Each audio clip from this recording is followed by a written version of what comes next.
Het is 4 uur en er is het Frieskenijs. Goeiemiddag. Bouwbedrijf Burggraaf in Ljouwert is failliet. De 60 personeelsleden hebben het van een maand te jaren kregen. Het faillissement hong als koften boven de merk. In december vliegen hier werd bekend dat alleen structureel te let uitbetalen worden. De directie zei dat ze trots de crisis haast geen huizen bouwen en dat de yieldstream opdroeg het.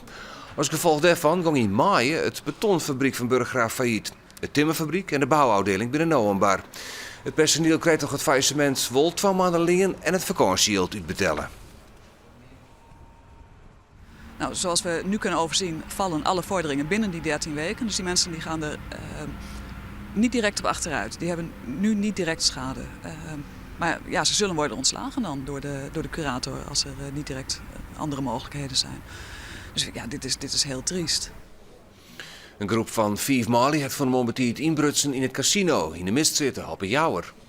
Het casino op een Jouwer bloot van de mond dicht van gokkers. De ravage moet oprommen worden.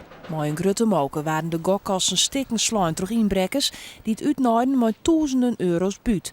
Een oplettende boorman alarmeerde de politie. En die erachteraan, maar hele hoge snelheden richting Snits via de A-zone. En daar is de auto krek van Snits in de auto in een greppel te landen kwam. En de verdachten die ben er op dat moment uitvloeien. Het gaat om Noord-Afrikaanse Malië uit de Ronestad, 24 en 28 jaar oud. Een derde persoon in een vluchtauto is ook aangehouden. De politie ziet het nog 2 oren vertochten. PvdA Tweede Kamerlid Lut Jacobi van Jensum vindt dat Omroep Friesland zo'n belangrijke functie heeft in de bevordering van de Friese taal en cultuur dat de omroep een speciale status krijgen moet. Jacobi zei dat in reactie op het kabinetsplan om de zelfstandigen van de regionale televisiezenders op te heffen en ze bij elkaar op Nederland 3 onder te brengen. Mocht het plan van het kabinet troggen, dan zou de omroep nevens Jacobi een ledenwerfactie beginnen kennen. Maar 150.000 leden kunnen dan een officiële status onvregen worden. Er binnen oude dagen tussen de 50.000 en 100.000 boeken verkocht op het Boekenfestijn in het WTC Expo in Ljouwert. De organisatie van de beurs is daarmee dik tevreden. De boekenbeurs heeft dan 24.000 bezoekers lutsen. Daarmee hier Ljouwert de meeste mensen van alle plakken dat de beurs voor het eerst houden waard. Het Boekenfestijn werd stakkemeer weerhouden in Ljouwert. De Ieke processieroep loekt op in de provincie. Dit jaar zijn er al 10 keer zoveel nesten als in Ierlien. De roepen gaan in processie door de beem en bouwen daar nesten in. Dat lijkt onschuldig, maar de heren van de roep jouwen een soort oorlijst. Nou, die veroorzaakt brandwonden, infecties aan de luchtwegen, heel veel bulten. En daarom worden de nesten in verschillende gemeenten opreden.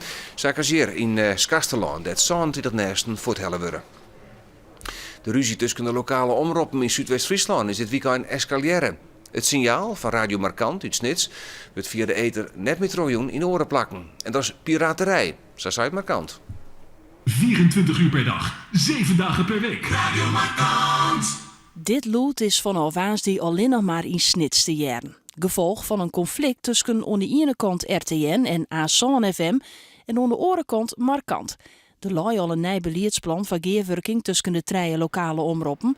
Maar na de eerst dat beide bestuurders van Markant opstappen moesten, wie er heibel in de tinten. Verantwoordelijk wethouder Sinema zocht nou nog maar 1 oplossing. Ik denk dat een oplossing is dat de bestuurders die er nou binnen een stapje waarom doen en dat we op een of andere manier proberen een ander bestuur. RTN en A-Zone FM vinden dat het commissariaat van de media maar Sizemat hokker omroep bestaan blijven kan. Het waren er nog. Hier en vannacht ruim wetter bij een matige zuidwestenwind.